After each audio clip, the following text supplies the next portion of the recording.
Hiramachi é uma cidadezinha encravada nas montanhas que cercam Hiroshima. Aqui, em 1908, começou a se ouvir um nome diferente nas conversas: Brasil. A vida estava difícil e para muitos lavradores deixar o país era a única solução. O Sr. Ryoichi Kodama tinha 13 anos de idade e sede de aventura. A família Kodama não pensava em emigrar, mas os vizinhos tinham as malas prontas. O melhor amigo do menino Kodama estava indo embora. Contra a vontade do pai, Ryoichi Kodama foi junto. 80 anos depois, o menino aventureiro é um velho célebre, contando ao mundo a sua história. Essa era a casa da família que me levou ao Brasil, ele aponta. No Japão, os 93 anos do Sr. Kodama são seguidos pelas equipes de televisão, reverenciados pelo prefeito da cidade, homenageados com gestos, flores e palavras.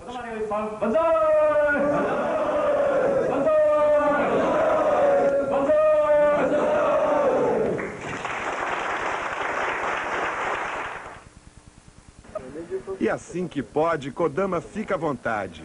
Descontração brasileira em corpo de japonês. O senhor foi para o Brasil, teve muita dificuldade no Brasil, e hoje o senhor volta para o Japão, estão todas as televisões, o senhor é célebre, famoso.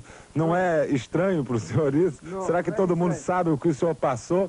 Não, eu passei, né? Não há dúvida. Mas tanta pessoa que vem festejar para mim, né? Eu não tenho palavra que agradecer. Como é que vai, né? O senhor não tinha medo, com 13 anos de idade, indo sozinho para o outro lado do mundo? Não, isso nem pensava, né? Não sabia também, né? O Brasil era tão longe assim. Pensou que fosse um vizinho aí. Em 1988, no Porto de Santos, até parece que Brasil e Japão ficaram petinho assim, né? É a reconstituição festiva da chegada do primeiro navio de imigrantes, o Kasatomaru. Nesse desembarque espetáculo, todos são ao mesmo tempo espectadores e atores. O que foi assustador há 80 anos, hoje é festa.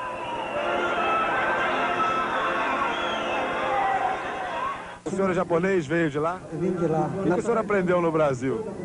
Muita coisa. Eu sou brasileiro, mais brasileiro que japonês. Né? Explica uma coisa, que bandeiras são essas aqui? Brasileiro, japonês. E elas andam sempre juntinhas assim? Claro, desde 80 anos para cá. Se o senhor tivesse que escolher entre essas duas bandeiras aí? Agora, então, como eu digo, né? Uma é da terra natal, a outra da terra que eu vivo, né? O que os japoneses aprenderam no Brasil? Aprendeu? Aprendeu a viver, né?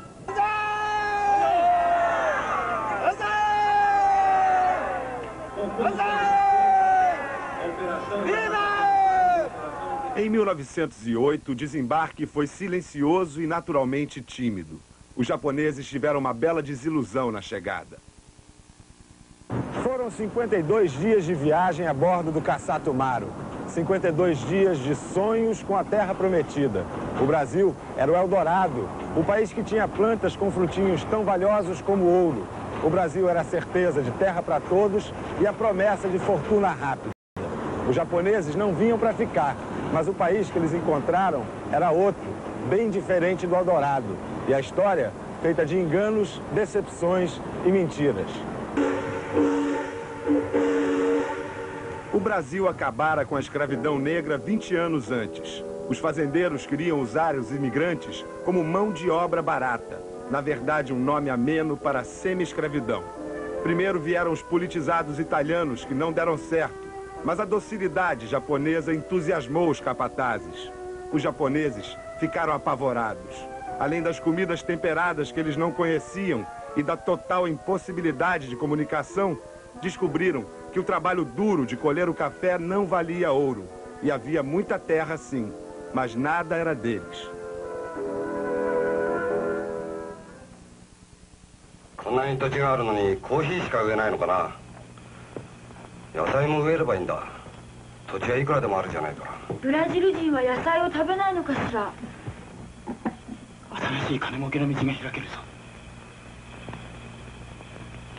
野菜を作ろう。なんとか種や苗を探し出して休みを利用して植えるんだ。仕事、仕事、仕事。Movidos pela determinação de não fracassar no novo país, os japoneses começaram a mudar a paisagem brasileira. Há milênios, usando cada pedaço disponível da pouca terra japonesa, eles aproveitaram espaços desprezados pelos brasileiros. Mas logo, os pioneiros descobriram que não bastava plantar, que o trabalho individual seria estrangulado. Como iriam transportar e vender a produção? Só unidos sairiam da pobreza. Para vencer as dificuldades de distribuição e comercialização, os japoneses se uniram e se organizaram. Em 1927, 83 plantadores de batata, com um capital inicial de 290 contos de réis, fundaram a Cooperativa Agrícola de Cotia. Hoje, 61 anos depois, a cooperativa é a maior da América Latina em faturamento. Aos vitoriosos, as batatas.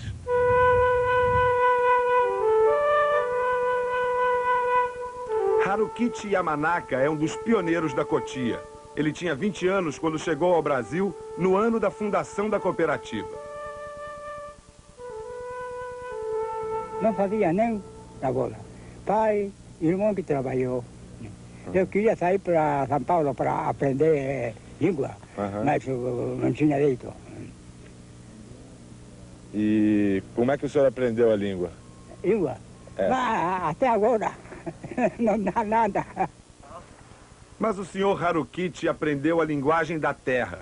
Com o dinheiro das batatas, comprou uma fazenda e hoje a cooperativa exporta os morangos da família Yamanaka. Quem cuida dos negócios é o filho Francisco. O pioneiro curte serenamente a velhice ao lado do neto.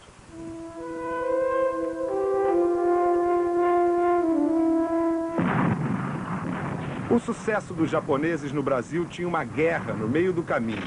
Com o Brasil ao lado dos aliados na Segunda Grande Guerra, os imigrantes tornaram-se prisioneiros em sua nova terra. O Estado Novo nomeou interventores nas maiores empresas japonesas, confiscou bens, fechou jornais da colônia e prendeu seus líderes. Todo japonês ou descendente estava sob suspeita.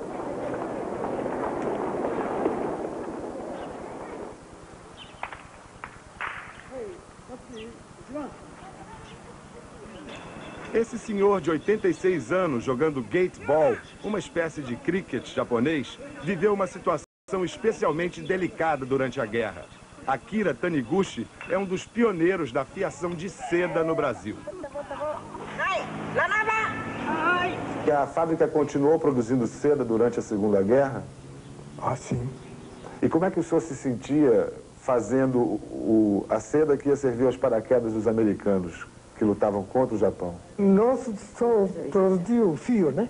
Então, depois não tinha nada para nós. O senhor só né? fazia o fio? É, só o fio. Essa é profissão. E tem que fazer isso, senão não pode viver, né?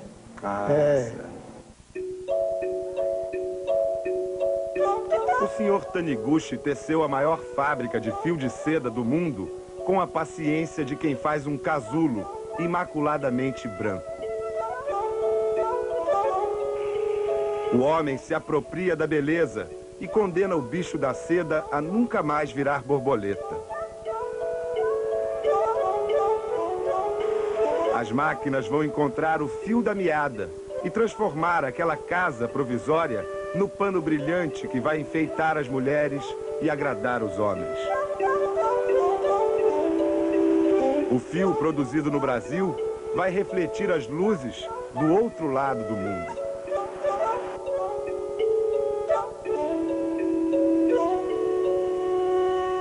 O Brasil tratou bem do senhor? O senhor valeu a pena ter vindo para o Brasil? Ah, sim. Eu acho muito bom para nós, para mim, né? Para nós, para a minha fábrica, família.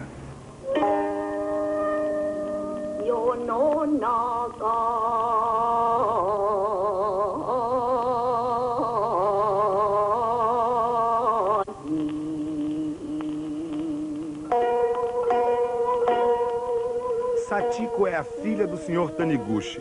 Uma vez por semana, ela se reúne com outras senhoras da colônia para tomar chá. Mas há quase 2000 anos, os mestres Zen transformaram o ato de tomar chá num culto. Um ritual ético e estético que busca a transcendência.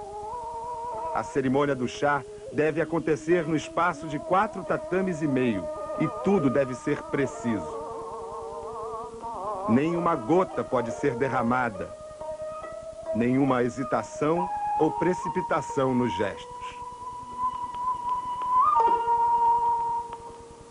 Nada mais tem importância, além deste momento, deste encontro.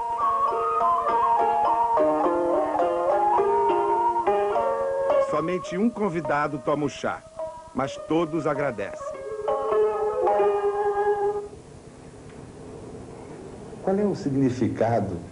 Por que aqui embaixo, tão longe do Japão, ainda se realiza a cerimônia do chá? Em primeiro lugar, é para manter a tradição. Em segundo lugar, nós reunimos também uma vez por semana para nós podermos ter uma paz interior, fazer uma meditação e temos também um ciclo de amizade, assim, mais assim, íntimo e profundo. Karen, qual é a sua função na cerimônia? O meu é de ajudar ela, né? O que você tem que fazer? Bom, o meu é servir o chá, né? E colocar os doces.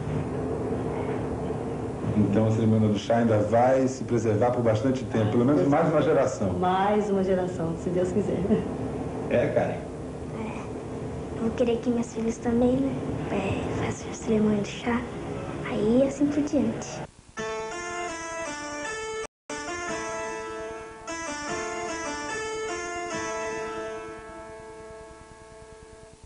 A seguir, um contraste, a cerimônia budista e o casamento católico. Na Amazônia, os japoneses que trouxeram para o Brasil a pimenta do reino. Futebol internacional, Brasil e Suécia. Dispostos a tudo para documentar a vida. Urashima Taro, um pobre pescador, salvou uma tartaruga e ela, como prêmio ao Brasil, o levou. Pelo reino encantado, ele se apaixonou e por aqui ficou. Passaram muitos anos, de repente a saudade chegou e uma arca misteriosa de presente ele ganhou. Ao abri-la, quanta alegria vibrou seu coração. Encontrou uma passagem da Varig e voou feliz para o Japão. Nos 80 anos da imigração japonesa, a homenagem Varig. 私はいつもアンジェロのレストランに行きます。私が彼にバメリンドスの増える預金のことを教えてやったんですよ。毎日利子を生む当座預金はレストランの経営者にはもってこいですからね。でバメリンドスはサービス過剰ですよ。そうそう、アンジェロも同じです。 Homenagem do Bamerindos aos 80 anos de imigração japonesa no Brasil. Arigato. Ah, sabe por que eu te adoro? Por quê? Se parece pão de açúcar, tem tudo que eu gosto e tá sempre pertinho. Coxa e sobrecoxa de frango por 290 cruzados o quilo. Batata graúda por 65 cruzados o quilo. Milhões de cruzados todo mês. 1.118 prêmios em 8 sorteios. 4 pela TV e 4 pela Loteria Federal. Só a Bolada Federal tem isso e muito mais. Só na Bolada Federal, a sorte tá louca pra te pegar. Juventude em busca de aventura. De norte a sul, Albergue da Juventude. Será que é aqui? É aqui. Aconchego, tranquilidade.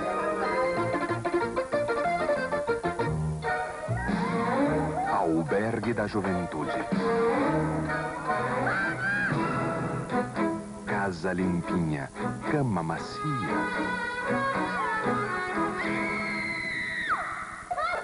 Em cartaz, inscrição na Associação de Albergues do seu estado. Não perca este turbilhão de emoções. Iniciativa em...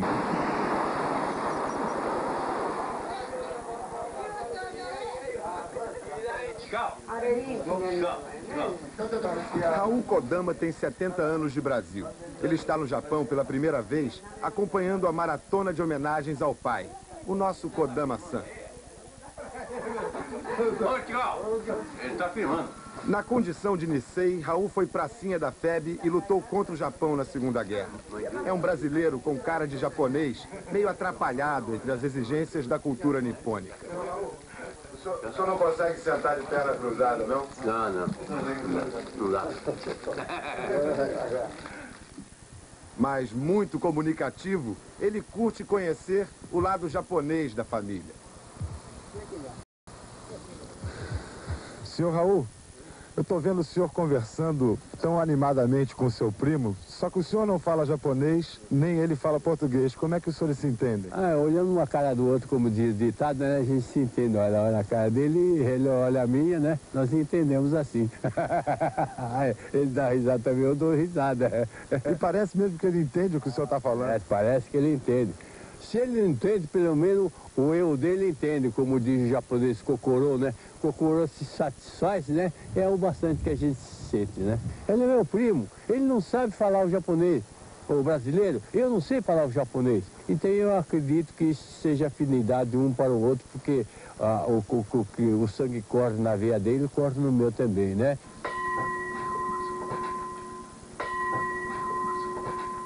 Na sua viagem de volta, Kodama-san, ou melhor, o Sr. Kodama, encontra o Japão completamente transformado, mas ainda fiel a rituais do passado. Há 80 anos, o menino Ryuichi Kodama deixava o Japão contra a vontade do pai. E hoje, a maneira que ele encontra de se redimir da desobediência infantil é agradecer a proteção de Buda, numa cerimônia para os vivos e para os mortos. A presença dos antepassados é marcada pelas imagens, em destaque na parede. A cerimônia exige dos participantes a postura da devoção total.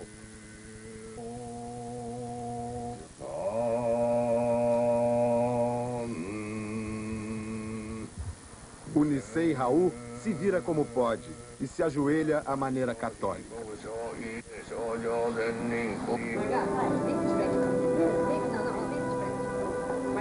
No Brasil, um mês depois, a família Kodama também se reúne para uma cerimônia. O casamento católico de um dos 9 netos de Ryuichi Kodama. Se você for verificar bem, essa família já incorporou a terra brasileira. Os filhos dele, parte deles já estão casados com brasileiros, inclusive os bisnetos já são mestiços. Então a família é brasileira. Mas você vai casar com uma Nisei. É, mas o amor não escolhe caminhos, nem cor, nem raça. O sansei Nelson Carlos Kodama tem 29 anos e é engenheiro químico. Está se casando com Amélia Nobuko Miyata.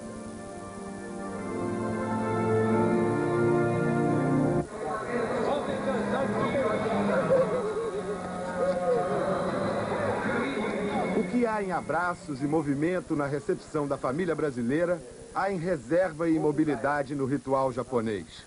Depois da cerimônia, é a hora do banquete. Mesas dispostas em exata simetria, concentração. Começa a refeição, mas o seu Raul ainda não sabe o que fazer das pernas.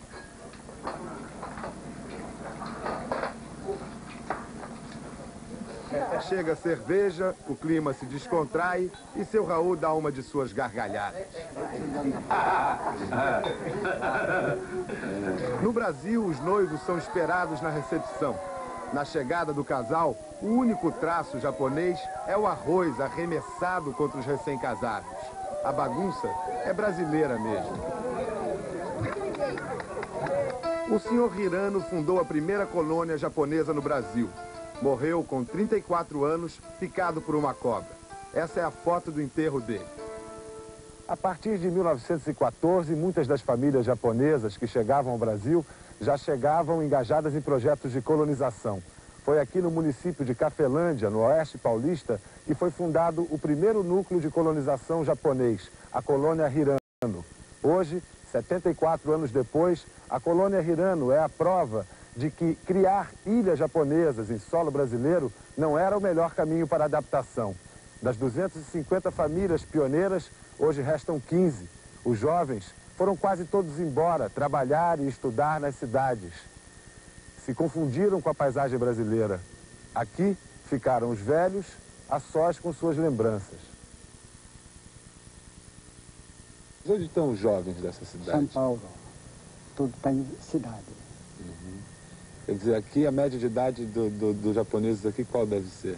Hoje, quanto tem? 55 por aí? Mais para cima, né? Mais para cima. É por aí. Os jovens foram todos embora? Todos embora.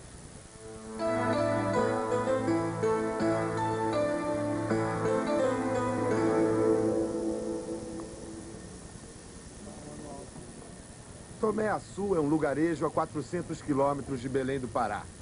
Entre as árvores brasileiras, casas com qualquer coisa de oriental. Diante das crianças, a dúvida: descendentes de índios ou japoneses?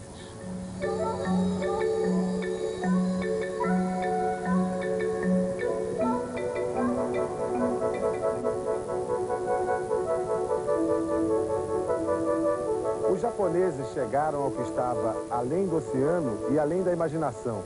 Chegaram à floresta tropical, com 20 mudas de pimenta do reino e a determinação de colonizar a Amazônia. Das primeiras 43 famílias, a maioria foi dizimada pela malária. Outras famílias vieram, muitas desistiram e foram embora, mas os que ficaram venceram a luta contra as doenças, as pragas na lavoura e a terra difícil. Fizeram de Tomé Açu o maior produtor de pimenta do reino do Brasil. A família Yamada chegou a Tomé Açu em 1929. Caminhando pela plantação de pimenta, o senhor Rajini Yamada conta que tinha 2 anos de idade quando a família veio para cá. Aqui, esse pimental onde nós estamos, o que era isso aqui? Isso era totalmente mata virgem. Inclusive existia, como eu disse há poucos minutos, até onça.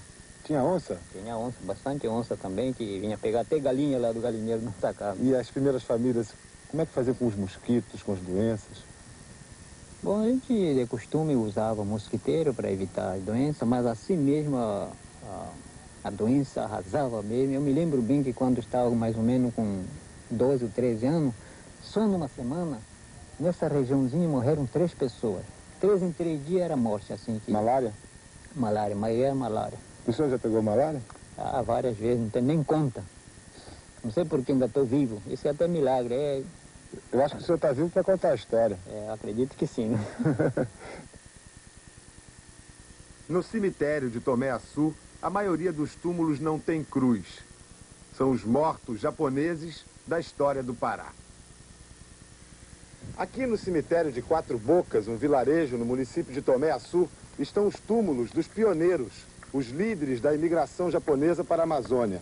Um dos 5 túmulos é do senhor Usui Makinosuke, que está vivo e bem disposto no Japão. O túmulo é uma maneira da colônia homenageá-lo. E quando ele morrer, essas letras, esses ideogramas pintados em vermelho, serão pintados de amarelo.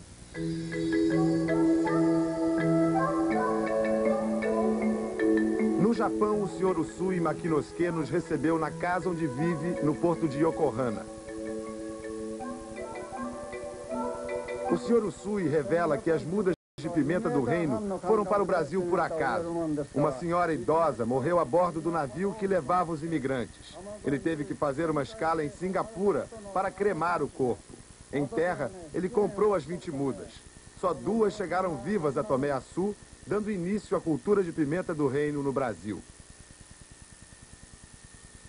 Eu perguntei ao senhor Usui por que os japoneses no Brasil deram tão certo na agricultura. Ele diz que primeiro porque na época o Japão era um país só agrícola. A maioria do povo era de agricultores e esse era o destino marcado. Trabalhar com a terra e conseguir algo dela. Além disso, os japoneses trabalham muito, noite e dia se necessário, e preferem passar fome do que sacrificar a educação dos filhos.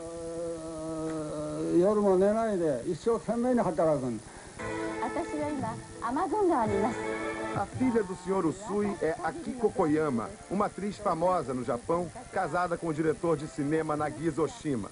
No final de 87, Akiko Koyama esteve em Tomé Açu, trabalhando no documentário que a TV Asahi exibiu no Japão em maio.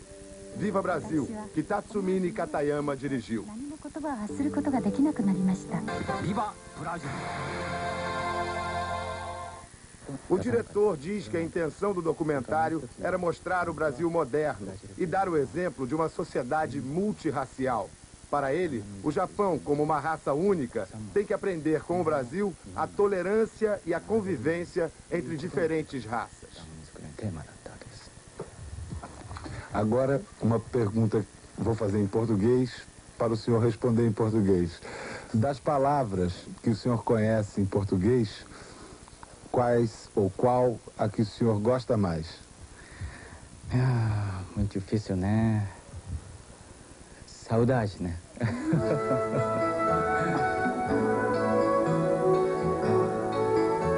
A seguir, coisas do Japão no nosso dia a dia. Tatame, sake e chá. Em São Paulo, a cidade mais japonesa do Brasil. Uma aventura no fundo do mar. Fantástica. Esta é uma das plantações do chá Ribeira, empresa da família Okamoto. Quando os Okamoto chegaram em 1919, o Brasil importava 40 toneladas anuais de chá da Inglaterra. Aqui só se plantava café. A família começou a produzir chá artesanalmente. Em 1935, Okamoto vai comprar máquinas no Oriente. Na volta, traz sementes de chá do Ceilão. Mas o Ceilão protegia muito essas sementes, era um produto nacional. Como é que o seu pai conseguiu trazer as sementes? Lógico, isso como um bom brasileiro já adaptado aqui no sistema, no jeitinho brasileiro, se conseguiu 60 sementes e foi colocado dentro de um pão. Colocou as sementes no miolo do pão? No miolo do pão. Deu-se para um carregador subir a bordo, onde já estava preparado para ser plantado dentro de uma tina. Hoje, a fábrica de chá Ribeira produz 1.800 toneladas de chá por ano.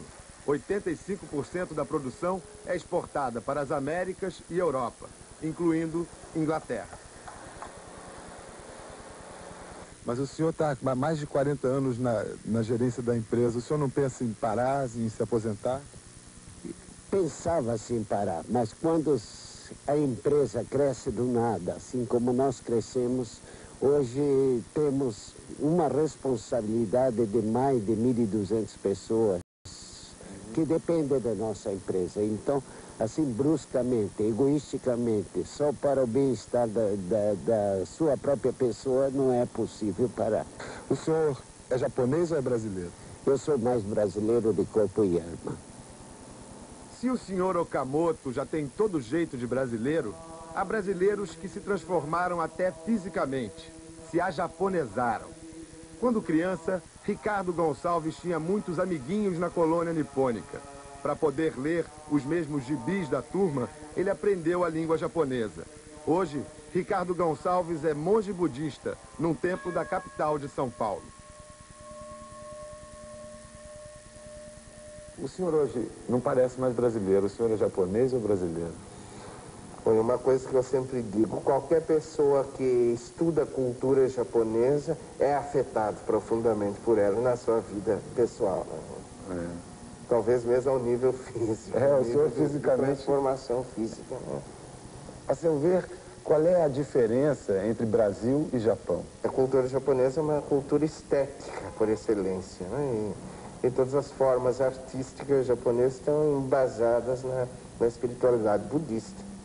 E, aliás, o caminho mais acessível, né, para você penetrar na essência da cultura japonesa é a partir da arte, né?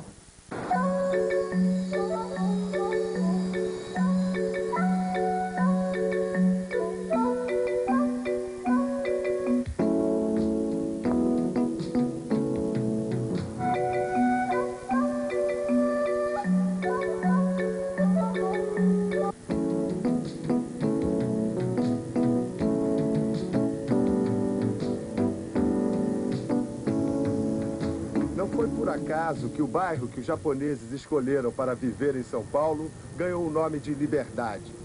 No Brasil, os japoneses ganharam espaço, liberdade de movimentos, de gestos, de comportamento. O Brasil tropicalizou o metodismo japonês, mas a liberdade não é e nunca foi um gueto.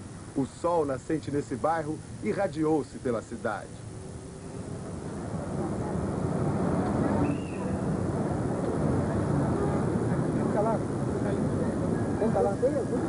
Antigamente, os produtos japoneses só serviam à colônia. Hoje, os brasileiros também consomem o Japão. Só ficam por fora das notícias dos 3 jornais nipo-brasileiros, 90% escritos em japonês. Imagens do Japão TV Jornalismo apresenta em NHK Shukan News acontecimentos. O programa de TV que traz notícias semanais do outro lado do mundo para a colônia é o Imagens do Japão, que vai ao ar na TV Gazeta de São Paulo. O programa tem até novelas japonesas. Takeda Shingen, o grande samurai.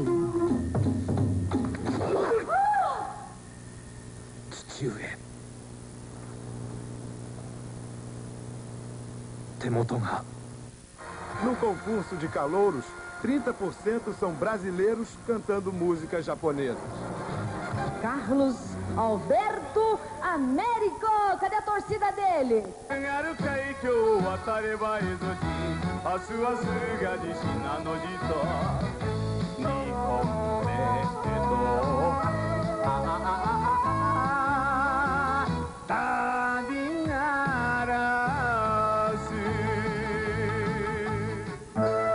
O senhor Yamamoto era um japonês que plantava algodão na China. Um dia, veio com a família toda para o Brasil fundar uma colônia japonesa em Campinas. Foi feliz. Hoje, na fazenda Tozan que ele fundou, funciona a única fábrica de saquê do Brasil. O saquê é um vinho feito de arroz que leva 6 meses para ficar pronto. 100 quilos de arroz dão 35 litros de saquê. 50% da produção é consumida por brasileiros mesmo, que apreciam o sabor leve da bebida com 17 graus de teor alcoólico. O mais importante para se fazer um bom saquê é o arroz.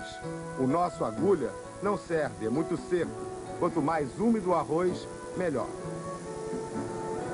Além do arroz, o que é mais importante? E mais segundo, e água. E terceiro, e temperatura de fermentação. Tem que manter a mesma temperatura? Sim. Mesma temperatura, máximo dentro do tanque, 15 graus. Agora, o controle do arroz, o controle da água, tudo isso se faz na fábrica. Mas o controle de qualidade, como é que é? É o paladar que... É melhor o tom. Então vê se esse tá bom, vamos ver. Vamos brinde, né, então? Então, Campai. Obrigado. Vai, né? Obrigado. Saúde. Saúde. Aí, gostoso mesmo, né? Muito bom, muito bom. Demais, é. Vocês deviam experimentar, hein? Mas experimente com cuidado. Você pode levar um tombo desses que se leva no judô. E o pior, sem tatame para amparar. O tatame brasileiro começa a nascer nas plantações de junco do Vale da Ribeira, em São Paulo. O junco precisa de muita água para crescer e sol para secar. Deles são feitas as esteiras que vão revestir os tatames mais sofisticados. O estofo do tatame é de palha de arroz e sapê. 70% dos compradores são brasileiros. Academias de judô, restaurantes e agora muitas casas de família. O junco regula a temperatura do ambiente. Fica quentinho no inverno e refresca no verão. Nessa fábrica do imigrante Yamamura, 20 empregados fazem 160 tatames por dia. Não existia tatame. Nós que tínhamos que começamos a fazer e dizer que tatame é assim, porque o japonês sabe como é que é, mas o brasileiro não sabe, né? E o Nisei também não sabe. Então como é que os senhores convenciam os brasileiros e os Niseis de que o tatame era uma boa? Como é que o senhor me convenceria? Que argumentos que o senhor usaria? Primeiro, quem tem crianças pequenas, então essa aqui é uma boa, porque não tem aonde ele cair. Tatame é bom pro amor? Muito bom. Muito bom. Assim, na cama ou no sofá, tem um espaço limitado. No sofá, por exemplo, tem um espaço limitado. Na cama, aqui na hora que se rola, tá aqui, pra lá, quer dizer, é cômodo, no caso. Não tem espaço limitado. Essa hora tenho pra se rolar, vamos dizer.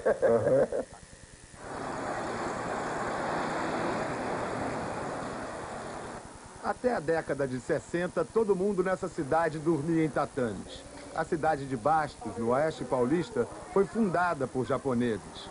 Há 30 anos, toda a população tinha olhos rasgados.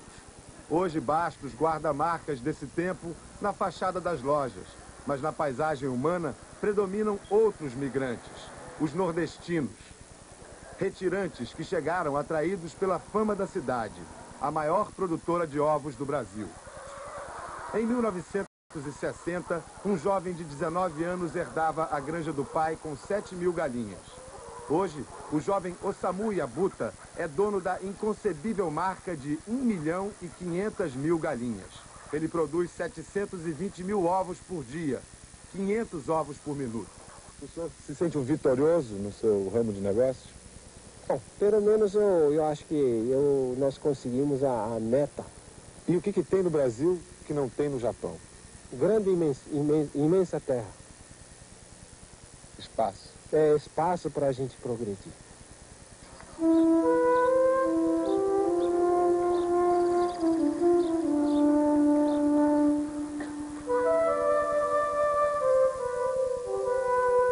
Saudade se mata com os olhos.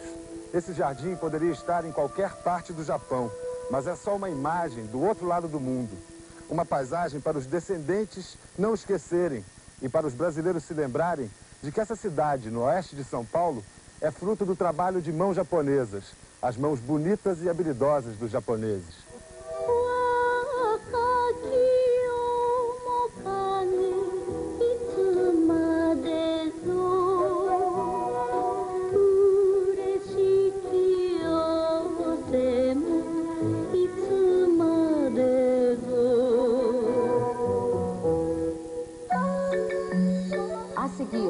No Japão de hoje, 3 brasileiros fazem vida nova.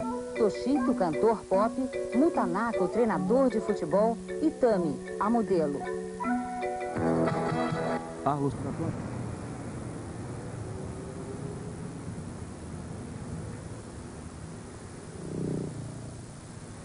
O caminho da migração é uma estrada de mão dupla. O país que é deixado para trás vai junto com o viajante. E o país que recebe os imigrantes deixa marcas que vão além da colônia.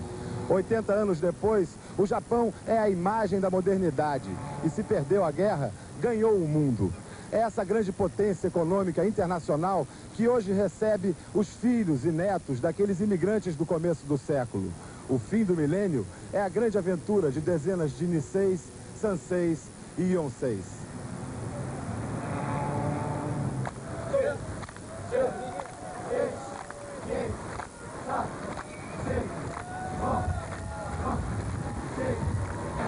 Marcos Munakata está há 9 anos no Japão.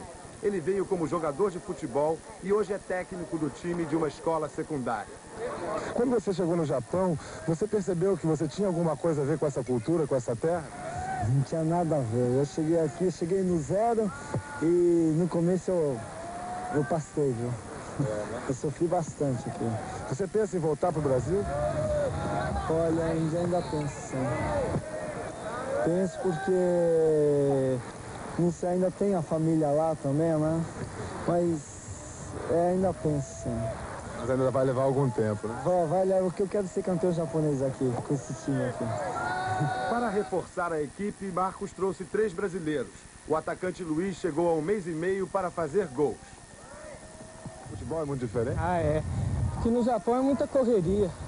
Tem jogador bom, mas só que aqui, na hora que os caras entram em campo, só querem saber de correr. Então, se torna difícil tocar a bola, né? E a língua, já está aprendendo algumas palavras? Ah, já estou falando. Estou com fome, o Nakagasuita. Estou com sede, no Dogakawaita. Os outros 2 brasileiros estão no Japão há 1 ano. o meio-campista Edu e o zagueiro Riva. E com o japonês que você já aprendeu, já dá pra paquerar uma gatinha, arrumar uma namorada? Ah, isso dá, né? Dá, mas as japonesas são muito tímidas, viu? Elas são bem diferentes das brasileiras. E é meio difícil, viu? Nihonjin, hontou ni domo arigatou gozaimashita.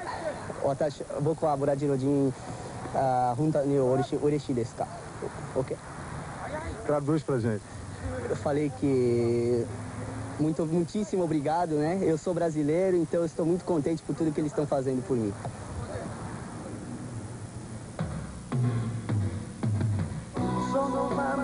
Adivinhe quem é a brasileira desse comercial japonês. Tami Ozeki tem 19 anos e vive há 2 em Tóquio. Ela foi para o Japão graças ao título de Miss Imigrante, que ganhou no Brasil.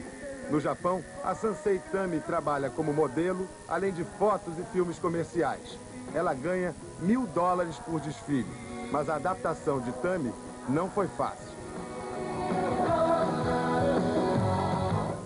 É difícil para uma Nisei, uma Sansei como eu, vir para o Japão com uma cultura completamente diferente, entrar na cultura deles, que é assim, totalmente diferente, e aprender isso tudo de novo. Várias coisas foram cortadas de mim. Eu não podia falar coisas assim em frente de outras japonesas. Eu tive que ser domada de novo. Agora, depois de 2 anos, eu já sinto assim que eu faço parte do Japão, que eu sou uma japonesa. Eu fico na metade do caminho, porque atrás de mim está o Brasil e na frente está o Japão. Você hoje, você acha que você é brasileira ou japonesa? Ai, que pergunta, essa pergunta. Eu sou meio a meio. Das 40 mil pessoas assistindo ao show do grupo pop Omega Tribe, a maioria é de meninas adolescentes. Elas são loucas pelo líder do grupo, o vocalista Toshiki, Carlos Toshiki. Você nasceu aonde, Carlos? Eu sou de Londrina. Nasci em Londrina, mas eu vivi a minha infância em Maringá. Eu fui para Maringá com 3 anos de idade. Carlos veio para o Japão com 18 anos. Fez de tudo para sobreviver. Foi intérprete, garçom, fazia qualquer bico. Deu sorte. Conseguiu gravar um disco e aconteceu. O último LP dele vendeu 600 mil cópias em 1 mês e meio. No ano passado, Toshiki fez 160 shows pelo Japão. Dá uma média de 3 shows por semana.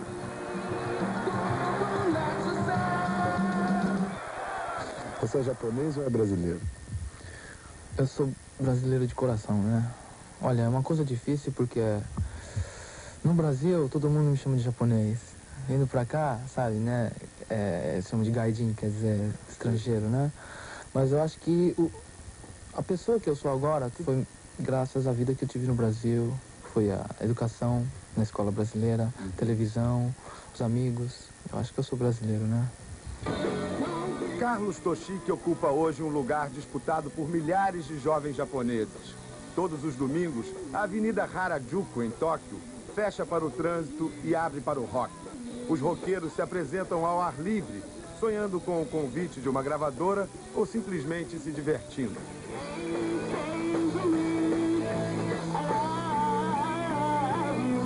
No meio de todo esse rock, o inesperado.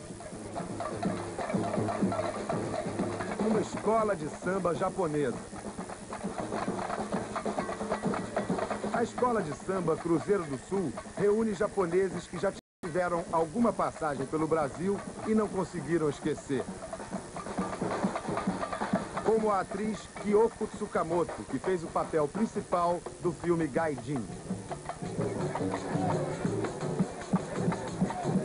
A temporada que a atriz Kyoko Tsukamoto passou no Brasil para fazer o filme Gaijin a marcou tão profundamente que ela encontrou uma maneira de não deixar esses laços entre ela e o Brasil desaparecerem. A maneira foi criar o Clube do Brasil, uma espécie de embaixada não oficial que atende a brasileiros que chegam ao Japão e a japoneses que têm alguma curiosidade sobre os brasileiros. Vamos sentar ali e conversar um pouquinho? Foi um choque muito grande você voltar ao Japão depois desse tempo que você passou no Brasil. Brasil?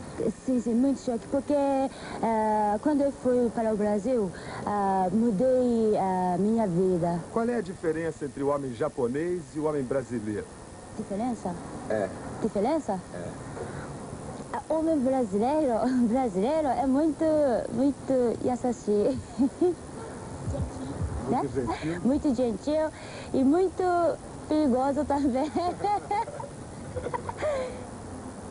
Com quem que você se sente mais à vontade? Com os brasileiros ou com os japoneses? Difícil. Acho que brasileiros, né?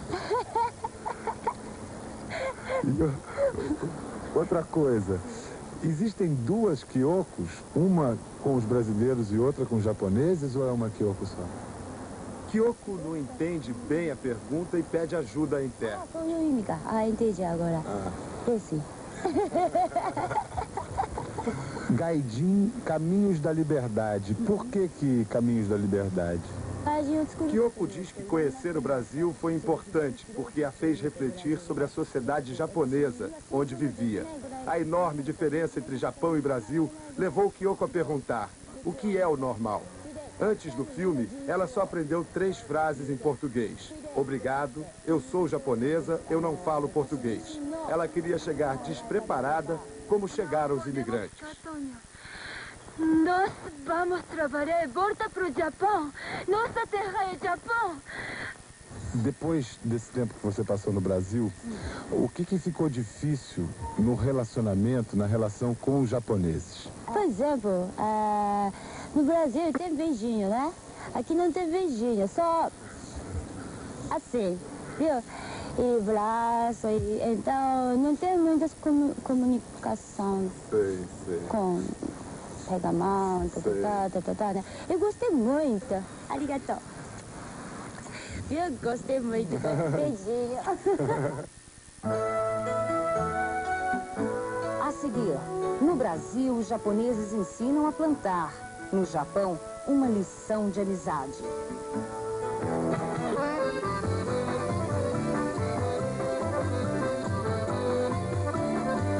Chegando ao Brasil há 80 anos, os japoneses acharam que as bombas e os fogos das festas juninas eram para eles.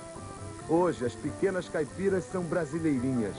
Cada criança dessas é a prova de que nada foi em vão. Os japoneses no Brasil anunciam o futuro de um mundo sem fronteiras. Você é brasileiro? Sou brasileiro. Japonês ou brasileiro? Japonês, ou brasileiro. Japonês ou brasileiro? Brasileiro. Quando eu estou no Japão, eu me sinto um japonês. Agora, quando eu vou para o Brasil, eu me sinto um brasileiro. Desde que eu estou aqui no Japão, eu sou brasileira. E quando eu vou para o Brasil, eu sou japonesa. Sou Nisei. O senhor sabe me responder se é japonês ou brasileiro? O senhor é japonês ou brasileiro? Eu sou Nisei, né? O senhor é japonês ou brasileiro? Eu sou mais meio a meio, né? Como diz o outro, né? Você é o quê? Nisei, Sansei, Yonsei? Não sei. Não sei. Uma descendente que foi fundo na reflexão sobre a condição Nisei é a cineasta Tezuka Yamazaki. Nós encontramos Tezuka no Japão, onde ela deixa claro que é brasileira mesmo. Tem uma tática que eu uso quando chego aqui no Japão, assim, de cara eu aviso que eu não sou japonesa. Eles olham, eles percebem que tem uma coisa estranha, tem uma cara japonesa, no entanto tem um gestual que não é, tem um olhar que não é, entendeu? Eu sou enxerida demais. Como é que você resolveu essa história? É como se a nível de identidade foi uma coisa que eu resolvi da seguinte forma: a minha nacionalidade é brasileira, tá? E a minha raça é japonesa, mas o meu compromisso é com o Brasil muito mais do que com o Japão. Este sítio em Jacareí, no interior de São Paulo, é uma afirmação do compromisso dos japoneses com o Brasil. Aqui funciona uma escola agrícola da cooperativa de Cotia. Educação para os japoneses é algo sagrado. Estudar para crescer, plantar e colher. O que você veio fazer nessa escola? Bom, eu já ajudava meu pai lá na roça, então eu vim para cá para tentar aprender mais técnicas, saber administrar bem a terra para voltar para casa e continuar a profissão do meu pai. 37 alunos vindos de todo o país vivem aqui em regime de internato. Além do currículo obrigatório do 2º grau, eles têm mais 10 matérias relativas à agricultura. Eles aprendem a teoria na prática. Como é que se deve colher direito o café? Como é que é a maneira certa? A maneira certa é você, na verdade, é pegar só os maduros, né? Maduros e amarelos. Eu já penso, às vezes era melhor deixar para depois, porque tira a qualidade do café, se colher ele verde, né? O café fica preto e com gosto ruim. O que você está aprendendo com os japoneses? Cultivar, mexer com o solo, aprender novas técnicas e ser um líder. Para conseguir isso, o que precisa? Bom, eu preciso ter, principalmente, amor pela terra, né? A gente tem amor pelas plantas, não só produzir para ganhar dinheiro. A gente tem que pensar no futuro também dos nossos filhos que vão aproveitar do que nós construímos.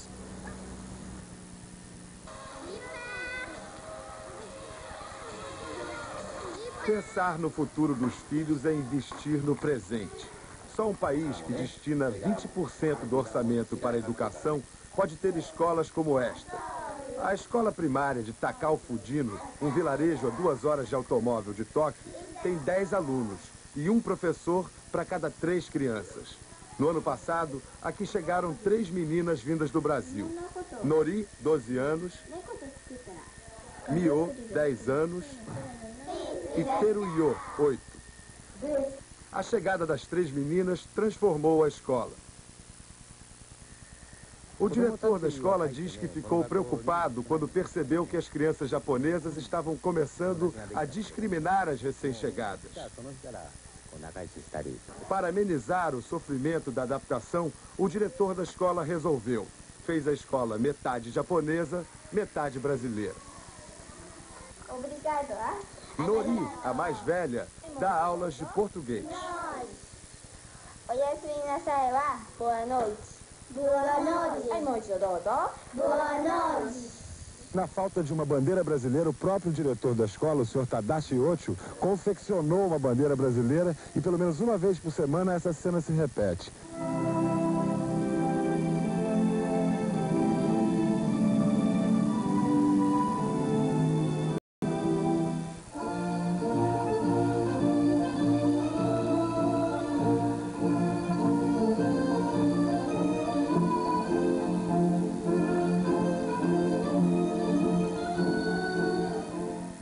E até na horta planta-se feijão japonês e feijão brasileiro. E o mais curioso, não é preciso proteger o feijão brasileiro dos corvos. Eles só gostam do feijão japonês. E o que precisa uma plantinha para crescer e ficar forte e bonita? O que ela precisa? Adubo, terra, água, sol. E você, que é uma plantinha pequena também? De que você precisa para crescer e ficar bonito? Terra, ar, comida. E carinho? Carinho é bom? Bom. Você é feliz aqui no Japão? O Brasil é o povo mais feliz. No Brasil você era mais feliz? Você é feliz aqui? Claro. O que você mais gosta do Japão? Comida. E no Brasil, o que você mais gosta? Amigos.